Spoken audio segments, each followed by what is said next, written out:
Hi guys! A blessed evening sa bawat isa. Samahan niyo ako after ng practice namin sa church ay pupunta naman ako sa Taoyuan. By the way guys, I'm JB, isang OFW dito sa Taiwan.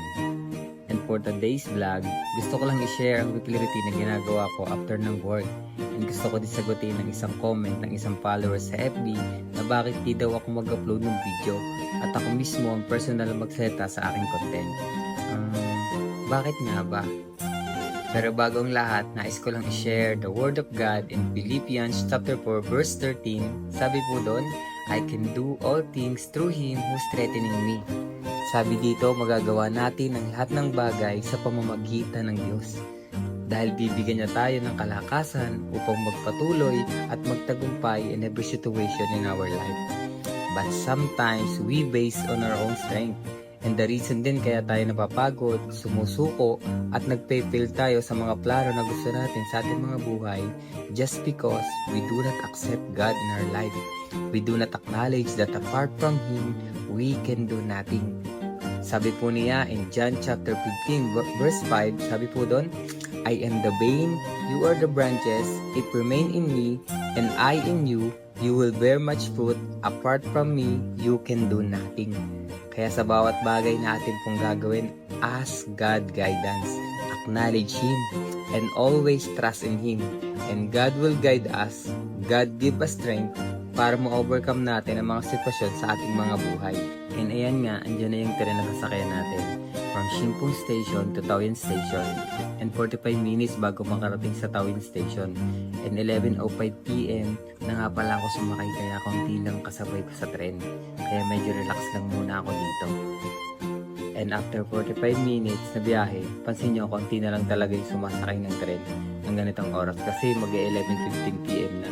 Almost mga nagpapahinga na yung iba, pero tayo alive na alive pa.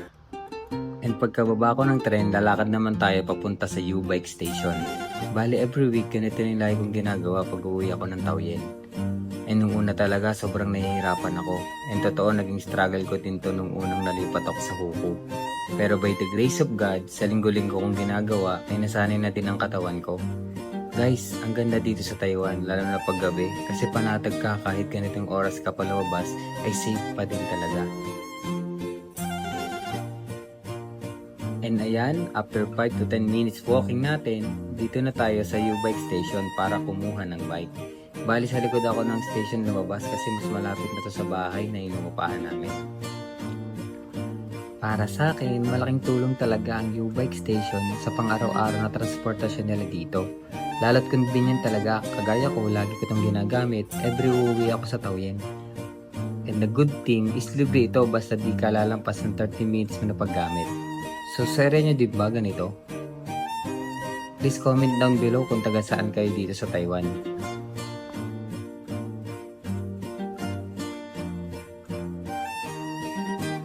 And after 15 minutes na pagbabike, nakarating din tayo sa U-Bike Station na malapit sa amin. And energetic pa ako dito kaya napakanta pa ako. Praise the Lord, oh my soul. Praise the Lord, oh my soul. So ayan, siya na kung hindi magandang boses ko. But alam ng Diyos ang pasasalamat ko sa lahat ng mga bagay na ginagawa niya sa akin, sa buhay ko, sa family ko. Kaya deserve ng Lord to worship His name. At ang mga bagay na meron ako ngayon ay nagmula lamang sa awa at habag ng Diyos. Nga pala, ang sagot ko kay ate, shoutout sa iyo ate. The reason is baka hindi ko matuloy-tuloy ang pag-upload if ganun ang gagawin ko. Pero thank you sa advice mo. Next time gawa ulit ako ng video na patungkol sa Lord. So ayan nga, andito na ako sa bahay namin. Maraming salamat sa panonood. God bless everyone.